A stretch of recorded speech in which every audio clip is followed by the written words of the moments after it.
Hello guys, ng magandang umaga. So, meron ditong issue guys ng ating ventilator. So, ito ay common issue to ng mga ventilator natin na nagkakaedad na.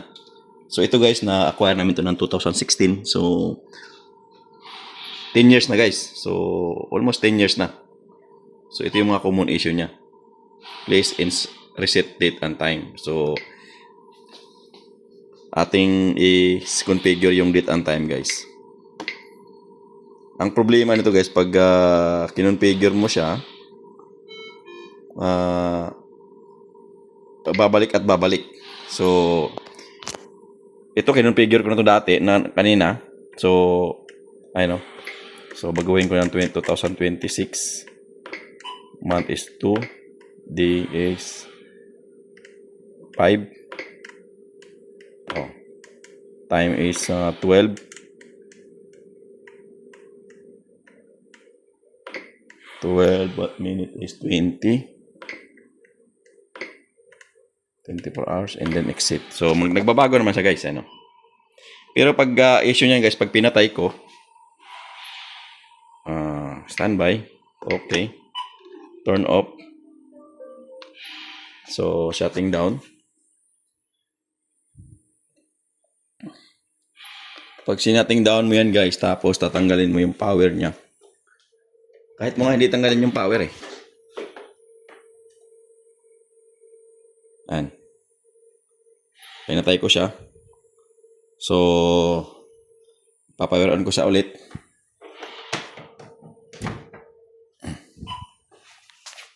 Papower on ko siya ulit. Ito, ano to? Talagang, ano to yung issue ng ating machine na medyo maedad na. So, yung CMOS battery niya guys is deteriorated na. Deteriorated na yung kanyang CMOS battery. So, ayun o. Binago ko na sa kanya pero nung pinatay ko siya, nag-reset na naman siya ulit. So, napaka-simple lang to guys sa ganitong model. So, ang gagawin natin, patayin natin ulit.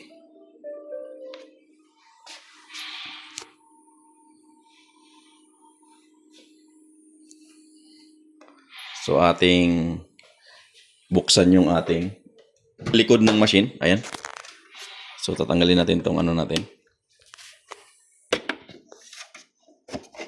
Ayan. So, ayan yung CMOS battery natin guys. Ayan. Ito. Yung CMOS. Kailangan meron kayong pampalit na same model. CR1220. Ayan. So, meron ako na ito. CR1220. So, papalitan natin yan. Ayan. Palitan ng bagong battery guys. So, tatanggalin lang natin yung luma. So, dahil lang naman yan. Pinutin mo lang to. Yan. So, lalabas na yan. So, palitan mo ng bago. Yan. Ganon din. Yan.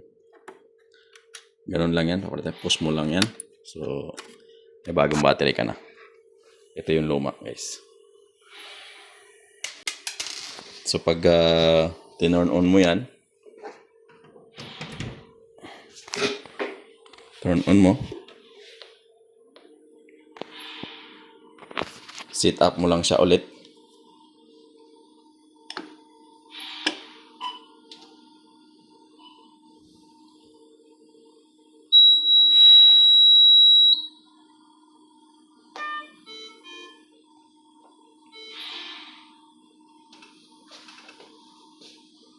So, perform tayo ng, mag-sit up muna tayo ng date and time. Ayan, kasi na-reset yan. Sit up muna natin yan. Balik natin sa 2026.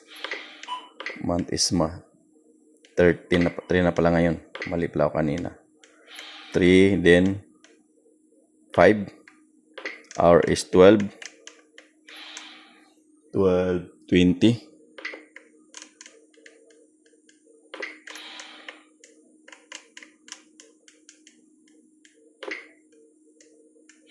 24 hours. Okay. So, Ayan guys. Reset natin yung alarm. Ayun, 12 ano siya, 2026. So, turn off natin ulit.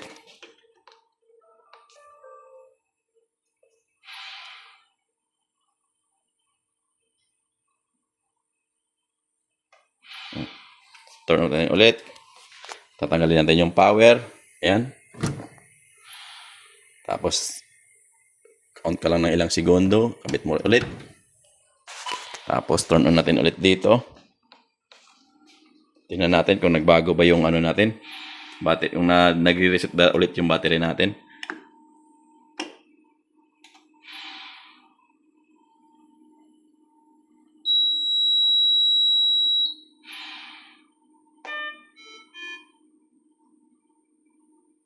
So, tingnan natin kung nag-reset.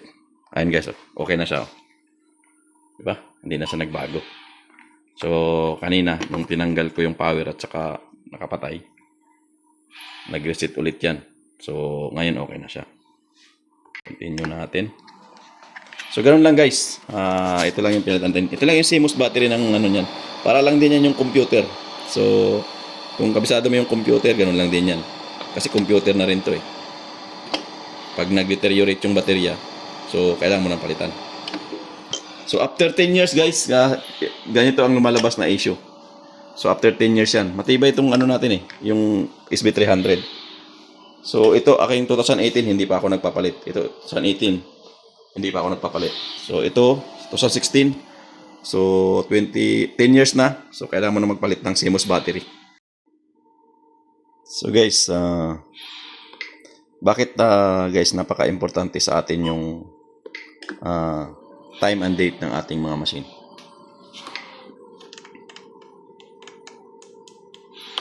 So ito, bakit napaka-importante yan sa mga ganitong machine guys, sa mga ating mga critical equipment na like life support. So, ventilator. Kasi guys, ito, minsan kasi guys, hinihingi yung, nire-retrieve nila yung data ng pasyente. Lalo na guys sa mga namamatay na pasyente. So, nire-retrieve nila yan kung kailan nagkakaroon ng ano guys, kailan nagkakaroon ng saturation yung mga nagdi-desat yung pasyente. So, mamomonitor nila yan dito guys. So, napaka-importante sa mga doktor, sa mga user, sa RT, kung eksakto yung ating date and time. Yun nga ang lagi kong sinasabi sa user, sa mga RT namin dito, na bago kayo mag-hook ng pasyente, bago kayo mag-hook dun sa patient, so kailangan mo i-set yung date and time.